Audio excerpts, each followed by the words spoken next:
¿Cómo están, amigos? Hoy les voy a enseñar el sonido de los indios.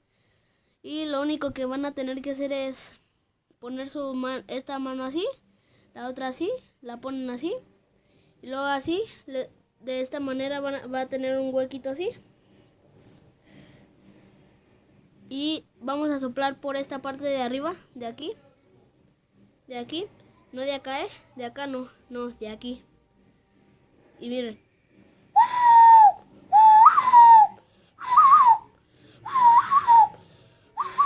Bueno, espero que les haya gustado el video y no olviden de suscribirse. Chao.